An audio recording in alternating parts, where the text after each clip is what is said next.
అని ఫస్ట్ రవిశంకర్ గారు నన్ను పిలిచినప్పుడు నేను చాలా భయపడ్డాను. అంటే ఇలాంటి సినిమా చేయగలమా లేదా అనిపించింది. ఆయన కొన్ని ఐడియాస్ చెప్పారు కథలో. ఇలా ఉంటే బాగుంటుంది, ఇలా మార్పులు చేస్తే చాలా బాగుంటుంది. మీడియా అందరికీ నమస్తే ఫస్ట్. ఆయన పిలిచి చెప్పారు నాకు. చెప్పినప్పుడు నేను చేయగలనో లేదో అనుకున్నాను. బట్ చాలా ప్రోత్సహించి కథను అద్భుతంగా రెడీ చేయించి, అలాగే డైలాగ్స్ అనిల్ గారు ఆయన చాలా హెల్ప్ చేశారు. అలాగే సూర్యప్రకాష్ గారు స్క్రీన్ ప్లే రైటరు ఆయన. తర్వాత శ్రీకర్, నా ఫ్రెండ్స్ అందరూ కొంచెం సపోర్ట్ చేశారు. మేము బ్యూటిఫుల్ స్క్రిప్ట్ రెడీ చేసాము. సినిమా తీద్దామని అనుకున్నాం. నేను చాలా క్లుప్తంగా చెప్తాను, ఎందుకంటే నా సినిమా గురించి కొంతమందికి తెలియాలి కాబట్టి నేను చెప్తున్నా. ఫస్ట్ హీరో ఎవరు అనుకుని ట్రై చేసాం. ఫస్ట్ మెయిన్ క్యారెక్టర్స్ వాణి విశ్వనాథ్ గారు, వినోద్ కుమార్ గారి క్యారెక్టర్లు ఏదైతే మనం చూసామో ఆ క్యారెక్టర్స్ చేద్దామని ట్రై చేసి ఓ సూపర్ హీరో, ఇప్పుడు క్యారెక్టర్ ఆర్టిస్ట్గా ఉన్న ఒక వ్యక్తిని నేను సంప్రదిస్తే ఆయన ఏమన్నారంటే, రైతులకు నేను లీడర్గా ఉందాం అనుకుంటున్నాను. ఆ మహిళలు చేసే ఉద్యమం చూస్తే నాకు కన్నీళ్ళు వస్తున్నాయి. నాకు ఖచ్చితంగా ఈ సినిమాకి నేను చేయడమే కాకుండా ఆ మహిళలందరికీ నేను ఒక లీడర్లా నిలబడాలనుకుంటున్నాను అని చెప్పాడు ఆయన ఆర్టిస్ట్. చెప్పిన తర్వాత కథ చెప్పడానికి రమ్మన్నారు. నేను ప్రొడ్యూసర్ని తీసుకుని కథ చెప్పడానికి వెళ్ళాను.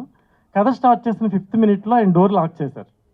డోర్ లాక్ చేసి వెనక బయట మా వైఫ్ వాళ్ళు ఉన్నారు.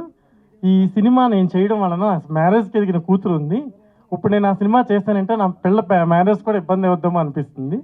ఇలాంటి కథలు, ఇలాంటి జనం గురించి, ఇలాంటి ఫార్మర్స్ గురించి ఇలా ఉంటుందని కథ నేను ఊహించలేకపోయాను. సో నేను ఈ సినిమా చేయట్లేదు అని చెప్పారు. చెప్పినప్పుడు అదే క్యారెక్టర్ ఆర్టిస్ట్ వాణి విశ్వనాథ్ గారి క్యారెక్టర్ ఏదైతే అనుకున్నామో కో ఆర్టిస్ట్ కూడా టాప్ ఆర్టిస్ట్ నా ప్రీవియస్ సినిమాలో కూడా చేశారు. ఆవిడ కూడా డ్రాప్ అయిపోయారు. సో ఓకే, వీళ్ళిద్దరూ డ్రాప్ అయిపోయారు. మరి హీరో ఎవరు అని ట్రై చేస్తే అమరావతి రైతుల్లో కొంతమంది ఒక హీరోని సపోర్ట్ చేశారు. ఆ హీరో 3 months తిప్పిన తర్వాత 3rd month కథ విన్నాడు. కథ విన్న తర్వాత ఏం చెప్పాడంటే, అసలు ఈ సినిమా నేను కాదు కదా, తెలుగులో ఏ హీరో చేయడు, ఎందుకంటే ఇది రైతుల గురించి తీస్తున్న సినిమా, ప్రజల గురించి తీస్తున్న సినిమా. ఇలాంటి సినిమాలు చేయాలంటే దానికి తగ్గట్టుగా ఉండాలి, అనేకమైన పరిస్థితులను ఎదుర్కోవాలి. ఆ పరిస్థితులను ఎదుర్కొనేంత ధైర్యం నాకు కాదు కదా, ఎవరికీ లేదు, కాబట్టి ఈ సినిమా నేను చెయ్యను అన్నాడు. అప్పుడు రవిశంకర్ గారికి చెప్పాను నేను, సార్ డ్రాప్ అయిపోదాం సార్, మనం ఈ సినిమా చేయలేము, ఎందుకంటే ఎవరు సపోర్ట్ చేయట్లేదు, ఏ ఆర్టిస్టులు ముందుకు రావట్లేదు అని చెప్పాను. అప్పుడు ఆయన చెప్పారు, నేను ఒక రైతు బిడ్డని, ఓ రైతులు పడుతున్న కష్టాన్ని మనం తెరకెక్కించాలనుకున్నాం, నువ్వు ఇలా అధైర్యపడిపోయి ఎవరో చేయరంటే ఎలా, మనకి ఎవరు దొరికితే వాళ్ళే చేద్దాం అని చెప్పి వినోద్ కుమార్ గారిని సంప్రదించారు. వినోద్ కుమార్ గారు ఎంత గ్రేట్ అంటే, మన తెలుగులో ఇంతమంది ఆర్టిస్టులు ఉండి ఇంతమంది తెలుగు ప్రజలకు నష్టం జరుగుతున్నా ఒక్కళ్ళు కూడా స్పందించకపోతే, ఎక్కడో తెలుగు ప్రేక్షకులు మన్ననలు పొందిన ఆయన తెలుగును మర్చిపోకుండా కన్నడలో ఉన్నా కూడా ఆయన వచ్చి ఈ తెలుగు సినిమాలో యాక్ట్ చేసి ఆ రైతుల గురించి నేను నిలబడతాను, రాజకీయాలు వేరు, జీవితాలు వేరు, రైతులు వేరు, జరుగుతున్న కథలు వేరు, మనం ఫ్యాక్ట్స్ని తీస్తున్నప్పుడు మనం ఎందుకు భయపడాలి, నేను ఈ సినిమాలో ఈ క్యారెక్టర్ చేస్తానని ఆయన ముందుకు రావడం జరిగింది. ఫస్ట్ నేను ఆయనకి సాష్టాంగ నమస్కారం చేయట్లేదు, కానీ చేయాలి, ఎందుకంటే ఈ క్యారెక్టర్ ఆయన చేసినందుకు జీవితాంతం ఆయన కాళ్ళ దగ్గర ఉంటానని నేను చెప్తున్నాను మీకు. నెక్స్ట్ సెకండ్ స్టెప్ వాణి విశ్వనాథ్ గారు. ఆవిడ ఒక మలయాళం హీరోయిన్, తెలుగులో ఎన్నో అద్భుతాలు సాధించిన హీరోయిన్. ఆవిడ ముందుకు వచ్చి రైతులు అంతలా కష్టపడుతుంటే ఆ సినిమాలో యాక్ట్ చేయడానికి నాకేంటి ప్రాబ్లం అని చెప్పి ఆవిడ వచ్చి ఎంత అద్భుతమైన కోఆపరేషన్ అంటే వినోద్ కుమార్ గారు, వాణి విశ్వనాథ్ గారు, అసలు 600-700 రైతుల మధ్యలో మేము సినిమా తీసాం. ఆ రైతులంతా రియల్ ఫార్మర్స్, ఎవరైతే రాజధానికి భూములు ఇచ్చారో ఆ లేడీస్ అంతా వచ్చి యాక్ట్ చేసేవారు. వాళ్ళు మార్నింగ్ ఇంట్లో పని చేసుకోవాలి, మొత్తం పాడి ఉంటుంది, వాళ్ళకి పంటలు ఉంటాయి, అవన్నీ చూసుకోవాలి, పిల్లల్ని కారియర్ పెట్టాలి, స్కూల్కి పంపించాలి, అవన్నీ పంపించి లొకేషన్కి వచ్చేవారు. వాళ్ళు వచ్చి లొకేషన్లో మళ్ళీ యాక్ట్ చేసి మళ్ళీ ఈవినింగ్ వరకు యాక్ట్ చేసి ఇంటికి వెళ్ళిపోయేవారు. ఆ మహిళలు, ఆ రైతులు చేసిన సపోర్ట్ వల్లనే ఈ స్క్రీన్ మీద సినిమా చాలామంది ట్రైలర్ చూసి చాలా బాగా తీశారు, చాలా ఎమోషనల్గా ఉంది, మేము బాగా తీయడానికి ట్రై చేస్తాం. ఆ ఎమోషన్ రావడానికి కారణం వాళ్ళు రియల్ ఫార్మర్స్, వాళ్ళ మొహాల్లో కనిపిస్తున్న ప్రతి ఎక్స్ప్రెషన్ రియల్. అక్కడ వాళ్ళు పడిన మానసిక సంఘర్షణని వాళ్ళ మొహాల్లో చూపించగలిగాం మనం, అందుకే ఆ ట్రైలర్ అంత గొప్పగా ఉంది. కాబట్టి ఆ రైతులందరికీ, నాకు సపోర్ట్ చేస్తున్న రైతు సహోదరులకి, రైతు నారీమండలి వీళ్ళందరికీ కూడా నేను స్పెషల్గా థ్యాంక్స్ చెప్తున్నాను. కాబట్టి వినోద్ కుమార్ గారు వాణి విశ్వనాథ్ అయిపోయింది. హీరోకి వచ్చాను నేను. హీరోకి వస్తే ఎవరు హీరో దొరకట్లేదు. ఒక 8 members 9 members అప్రోచ్ అయ్యాను నేను. బట్ ఎవరికి ఫార్మర్స్ అంటే పడట్లేదు, స్టేట్ అంటే పట్టించుకునే పరిస్థితుల్లో లేరు. వద్దండి బాబు, ఏదైనా కమర్షియల్ సినిమాలు చెప్పండి అంటున్నారు. ఆ టైంలో తమిళ్ నుంచి అబ్బాయిని సెలెక్ట్ చేశాను నేను. ఆ అబ్బాయికి తెలుగు రాదు. ఫస్ట్ లొకేషన్లో వాణి విశ్వనాథ్ గారికి గుర్తుండే ఉంటుంది, అమ్మ నేను ఊరి నుంచి వచ్చానని చెప్పడం కూడా రాలేదు అబ్బాయికి, తెలుగు రాలేదు, తెలుగు తెలియలేదు. భయపడ్డారు అందరూ యూనిట్లో. ఎక్స్ట్రాడరీ అసెంబ్లీ సీన్లు ఉంటాయి, ఎక్స్ట్రాడరీ ఎమోషనల్ డైలాగులు ఉంటాయి, ప్రభుత్వాన్ని నిలదీసే డైలాగులు ఉంటాయి. ఇలాంటి డైలాగులు ఈ అబ్బాయితో ఎలా షూట్ చేస్తారని అడిగారు నన్ను లొకేషన్లో అందరూ. ఏం కాదు, కాలం సమాధానం చెప్పుద్ది అన్నట్టుగా కాలమే అబ్బాయికి నేర్పుద్ది అన్నాను. అలాగే నేర్చుకున్నాడు. ఎక్స్ట్రాడనరీ పెర్ఫార్మెన్స్ చేశాడండి ఆ అబ్బాయి. Beautiful performance. ఆ ఫార్మర్స్ ఎమోషన్ అది అంతా అతను అద్భుతంగా క్యాచ్ చేశాడు. తర్వాత నెక్స్ట్ స్టెప్ అమృత. నేను ఏరువాక పాటలు చేయమన్నాను, వద్దండి బాబు ఇలాంటి పాటలు ఇలాంటి సినిమాలు ఏమవుద్దో ఏంటో అని టెన్షన్ పడిపోయింది. కానీ నేను చాలా కన్విన్స్ చేసి అమ్మాయి బొట్టలు కూడా వేకేట్ చేసి వెళ్ళిపోయింది భయపడి. మళ్ళీ పిలిపించి మళ్ళీ ఆ పాటలో యాక్ట్ చేయించాను. అమ్మాయి బ్యూటిఫుల్గా చేసింది. అలాగే హీరోయిన్ వీణా కూడా కొత్త అమ్మాయి రాలేదు హెల్త్ ప్రాబ్లం వల్ల. ఆ అమ్మాయి కూడా చాలా బ్యూటిఫుల్గా చేసింది. డైలాగులు అద్భుతంగా ఉంటాయి ఈ సినిమాలో. మేము ఇన్ని కష్టాలు పడి సినిమా తీసింది ఒక పార్టీ కోసం కాదు. ఒక ఫ్యాన్ గుర్తు అంటే వైఎస్ఆర్సీపీ అంటారు, ఒక ఇంటి గుర్తు అంటే ఒక నాగల గుర్తు అంటే తెలుగుదేశం అంటారు, ఒక కారు గుర్తు అంటే కేసీఆర్ పార్టీ అంటారు, ఓ హస్తం గుర్తు అంటే మనం కాంగ్రెస్ పార్టీ అంటాం. నాది జాతీయ జెండా లాంటి సినిమా. జాతీయ జెండా ఎవరిదని అడిగితే ఏం చెప్తాం? జాతీయ జెండా ఎవరిది అని అడిగితే మావాడిది అంటాం. దాని కులం ఉండదు, మతం ఉండదు, ప్రాంతం ఉండదు. భారతదేశంలో ప్రతి ఒక్కడికి ఆ జెండా మీద హక్కు ఉంటుంది. అలాగే నా సినిమా కూడా జాతీయ జెండా లాంటిది, అందరికీ ఉపయోగపడే సినిమా ఇది. రైతు అంటే ఎవడకు కాదు? రైతు అంటే భూమిని దున్నేవాడే కాదు, భూమిని పండించిన తినేవాడు కూడా రైతు బిడ్డ లాంటి వాడే. ఆ ఉద్దేశంతోనే నేను చెప్తున్నాను. రవిశంకర్ గారి గురించి చెప్పాలంటే ఎన్నో రోజులు, నేను ఎక్కువ మాట్లాడుతాను అనుకోవద్దు, ఎందుకంటే మేము పడిన కష్టం మీకు తెలియాలి కాబట్టి నేను చెప్తున్నాను. చాలాసార్లు సీన్లు తీస్తున్నప్పుడు కొంతమంది రైతులకి అనివార్య కారణాల వలన ఎవరైనా ఊర్లో చనిపోయినా, ఆ ఊర్లో ఏదైనా పెద్ద ఫంక్షన్ ఉన్నా, అక్కడికి ఏదైనా పొలిటికల్ మీటింగ్స్ జరిగినా, ఈ డిస్టర్బెన్స్ జరిగినా ఆ ఊర్లో విలేజెస్కి రావడం కుదిరేది కాదు. అలా అసెంబ్లీ సీన్ తీయాలంటే కనీసం ఒక 700-800 మెంబర్స్ ఫార్మర్స్ కావాలి మాకు. బట్ ఆ ఫార్మర్స్ వస్తే కానీ షూటింగ్ చేయలేం. అలా 2 రోజులు 3 రోజులు 4 రోజులు అలా వెయిట్ చేసి ఆ సీన్ అవ్వకపోయినా, అమౌంట్ ఖర్చు అయిపోయినా కూడా పర్వాలేదు, అనుకున్న ఎఫెక్ట్ రావాలని మళ్ళీ ఆ రైతులు 700 మంది సమీకరించే వరకు సుధాకర్ గారు, నరేంద్ర గారు ఇలా చాలామంది బ్యూటిఫుల్గా సపోర్ట్ చేశారు బాబు. వాళ్ళందరూ మళ్ళీ ఆ రైతులు ఒరిజినల్ రైతులు వచ్చాక మాత్రమే మేము షూటింగ్ చేసేవాళ్ళం. అలా ఆయన ప్రొడక్షన్ విలువలు కూడా ఎంతో పెంచి, డబ్బు కాదు మనం ముందు రైతు పెట్టిన ఇంచు భూమి కూడా ఆయనకి లేదు. ఆయన సినిమా చేయడానికి కారణం కేవలం రైతుల మానసిక సంఘర్షణ ప్రజలకు తెలియాలని. ఈ రైతుకు సంబంధించిన సంఘర్షణలో ఏ క్యారెక్టర్లు ఎలా ప్రవర్తించినాయో కళ్ళకు కట్టినట్టు ఈ సినిమాలో చూపించడం జరిగిందండి. అందుకని ఈ సినిమాలో ప్రతి మణిశర్మ గారు బ్యూటిఫుల్ మ్యూజిక్ కానీ, తర్వాత ఇవన్నీ కూడా బ్యూటిఫుల్. తర్వాత ఈ ట్రైలర్ కట్ చేశాడు యాడ్ భాస్కర్. మీకు తెలుసు భాస్కర్ గారు పెద్ద సినిమాలన్నీ ట్రైలర్లు ఆయనే కట్ చేస్తారు. ఫస్ట్ మా ప్రేక్షకుడు ఆయనే. ఈ సినిమా రెడీ అయిన వెంటనే సినిమా తీసుకెళ్ళి ఆయనకి ఇచ్చాను నేను. ఆయన సినిమా చూసి అన్నారు, ఏమన్నారంటే, ఒక సినిమా డైలాగులు తీస్తే 10-15 వస్తాయి సూపర్ హిట్ ట్రైలర్ కూడా, మీ సినిమా 45 డైలాగులు వచ్చినాయి, ఇలాంటి ట్రైలర్లు 10 కట్ చేయొచ్చు అని చెప్పారు ఆయన. ఆయన మొదట భరోసా ఇచ్చాడు, ఆయన మంచి డైరెక్టర్ అవుతాడని నాకు నమ్మకం. సో ఆయన జడ్జిమెంట్ తీసుకుని నేను ముందుకు వెళ్ళిపోయాను. రవిశంకర్ గారు ప్రతి నిమిషంలోనూ ప్రోత్సహించి, మేము బయలుదేరితే అక్కడ షూటింగ్ ఆపేస్తే అమరావతిలోనే మేము షూట్ చేసాం సినిమా. ఎక్కడ ఒరిజినల్ రైతులు డొనేట్ చేస్తారో ఆ భూముల్లోనే తీశాను నేను సినిమా వెళ్ళి, ఆ ప్రాంతంలోనే సినిమా తీశాను. ఏదైనా ప్రాబ్లం వస్తుంది, ఆగిపోద్ది సినిమా, ఏంటి పరిస్థితి అని మా యూనిట్ అంతా భయపడిపోయి, మా అసిస్టెంట్స్ ఆల్సో, నా అసిస్టెంట్లు కూడా నాకు సపోర్ట్ చేయలేదు కొంతమంది. ఎందుకండి ముళ్ళకంప మీద మనం చేరేసుకోవడం లాంటిది సినిమా చేయడం ఎందుకు వద్దు అంటే, నేను రవిశంకర్ గారి దగ్గరికి వెళ్ళి చెప్పా, సార్ మనం చేయడం వల్ల అనేకమైన లాస్ అంటున్నారు, ఇక్కడి నుంచి అక్కడికి వెళ్తే షూటింగ్ ఆపేస్తారు, 25-30 lakhs లాస్ వస్తుంది, మనకి ఆలోచిద్దామండి అన్నాను నేను. లేదు అక్కడికి వెళ్ళాక కదా తెలిసేది పోయింది ఉంది అనేది. మనం రైతుల కోసం సినిమా చేయాల్సిందే, మన రాజధాని మీద సినిమా తీయాల్సిందే. ఆయన పట్టుబట్టి ఎంతో శ్రమపడి, ఒక్కళ్ళ సపోర్ట్ లేకపోయినా ఓన్లీ మాకు సపోర్ట్ చేసింది మహిళలు, రైతు ఫారం అక్కడ చేసిన రైతులు, మహిళా రైతులు, మన జెంట్స్ రైతులు, వీళ్ళే చేసింది మాకు సపోర్ట్. కానీ ఎవరి నుంచి ఆయనకి ఎటువంటి సపోర్ట్ రాకపోయినా ఒకే ఒక మగాడిగా ఆయన నిలబడి సినిమాని ముందుకు తీసుకొచ్చారు. ఇందులో యాక్ట్ చేసిన వాణి విశ్వనాథ్ గారికి, వినోద్ కుమార్ గారికి, అందరికీ కూడా నేను థ్యాంక్స్ చెప్తున్నాను.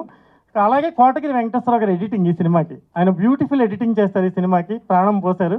ఆయనకు కూడా నేను చాలా థ్యాంక్స్ చెప్తున్నాను. సినిమాలో పనిచేసిన టెక్నీషియన్స్ అందరికీ చెప్తున్నాను.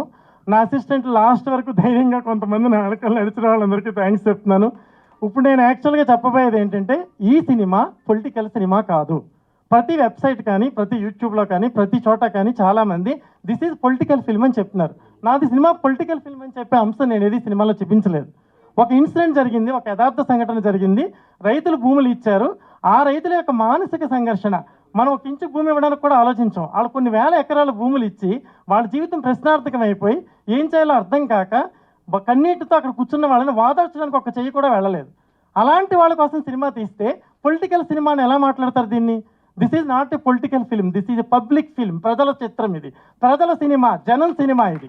ఇంకొకసారి ఎవరైనా పొలిటికల్ ఫిల్మ్ అని రాస్తే వాళ్ళ వెనకాల ఉన్న తాత ముత్తాతలు వాళ్ళందరికీ వెళ్ళి మన ఫార్మర్స్ కాదా అనేది ఒకసారి ఆలోచించుకుని రాయండి ప్లీజ్, దయచేసి. ఇది ప్రజా ప్రయోజనం కోసం తీసిన సినిమా కాబట్టి మీ అందరికీ నేను థ్యాంక్స్ చెప్తూ, మరిన్ని పేర్లు నాకు సపోర్ట్ చేసిన వాళ్ళ పేర్లు నేను మిస్ అయ్యి ఉంటే క్షమించండి. సీజీ వెంకీ, సీజీ చాలా బాగా చేశాడు, ఆయన బాగా సపోర్ట్ చేశాడు. ఇలా కొంతమంది వ్యక్తులు నా వెనకాల ఉండి నన్ను ముందుకు నడిపించారు.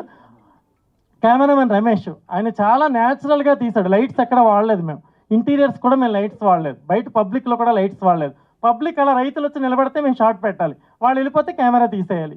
సో ఇటువంటి సిచ్యువేషన్స్లో మన లైట్స్ని ఇలాంటి అన్నింటినీ విపరీతంగా వాడి ఆ సినిమాని తీయడం చాలా క్లిష్టమని కెమెరామెన్గా ఆయన్ని సెలెక్ట్ చేయడం జరిగింది. ఆయన బ్యూటిఫుల్ ఫోటోగ్రఫీ చేశాడు. ఆ ఫోటోగ్రఫీ వల్లనే మనకి ఆ సినిమా చూస్తున్నప్పుడు కూడా చాలా న్యాచురల్గా అనిపిస్తుంది. ఇక మణిశర్మ గారి మ్యూజిక్ బ్యూటిఫుల్. డైలాగుల గురించి చెప్పాలంటే అనిల్, ఆయన తెలంగాణ అబ్బాయి బేసికల్గా, అతను ఆంధ్ర గురించి అంత అద్భుతమైన డైలాగులు రాస్తారు. ఏంటో ఒకసారి ఆలోచించండి, ఆ సమస్య ఎంతవరకు ఉందో ఎంతవరకు తెలిసిందో. అతను బ్యూటిఫుల్ డైలాగులు అందించాడు. నాకు బాగా నచ్చిన డైలాగ్ ఒకటి ఉంది. ఆడవాళ్ళు ఉద్యమంలోకి వచ్చినప్పుడు ఆయన చెప్తాడు, ఆయన రాశాడు ఒక డైలాగ్, ఏమనంటే తెలుగింటి సాంప్రదాయం ప్రకారం ఆడపిల్ల గడప బయట కూర్చోవాలి, ఊయాల్లో బిడ్డను జోకొట్టే ఆడది ఉద్యమంలోకి వచ్చి జై కడితే ప్రళయం కాక ఇంకేంటి అని చెప్పి ఒక డైలాగ్ రాశాడు. ఇలాంటి డైలాగ్స్ ఎన్నో, కొన్ని వందల డైలాగ్స్ ఉంటాయి ఈ సినిమాలో. బ్యూటిఫుల్ డైలాగ్స్ ఉంటాయి. ఇది ప్రజల సినిమా, రైతుల సినిమా, మన సినిమా, మనందరి సినిమా. ఈ సినిమాని ఏ వర్గం సినిమాయో ఏ ఒక్కరి సినిమాయో అనకుండా మనందరి సినిమా అని చెప్పి మీరు అందరూ ఖచ్చితంగా చూసి ఫిబ్రవరి 15 రిలీజ్ అవుతుంది. మీరందరూ మమ్మల్ని ఆశీర్వదించాలని, మమ్మల్ని అందరినీ ఈ ప్రయత్నం చేస్తున్నందుకు నిర్మాతని మమ్మల్ని కొంచెం సపోర్ట్ చేస్తూ మీరు ఈ సినిమాని మరింత ముందుకు తీసుకెళ్తారని మీడియా సోదరులందరికీ నేను చేతులెత్తి నమస్కరిస్తూ సెలవు తీసుకుంటున్నాను. Thank you very much. మా ఈ తొలి అడుగు సినిమా అంటే, నేను ఈ సినిమా రంగంలోకి వచ్చింది సినిమా అనే ఒక సామాజిక బాధ్యతని భావించి వచ్చాను. ఏదన్నా మనం తీసి సమాజానికి అందజేస్తే అది సమాజానికి ఉపయోగపడే విధంగా ఉండాలి అనే ఉద్దేశంతోనే ఈ సబ్జెక్ట్ చూస్ చేసుకోవడం జరిగింది. నేను ఒక రైతు బిడ్డని. రైతుల కష్టం చూసి, రైతులు పడుతున్నటువంటి వ్యధ చూసి నా వంతుగా నేను ఏదన్నా చేయాలి. అలాగే మీడియాలో ఇన్నేళ్ళ నుంచి ఉన్నాం, 24 ఏళ్ళ నుంచి.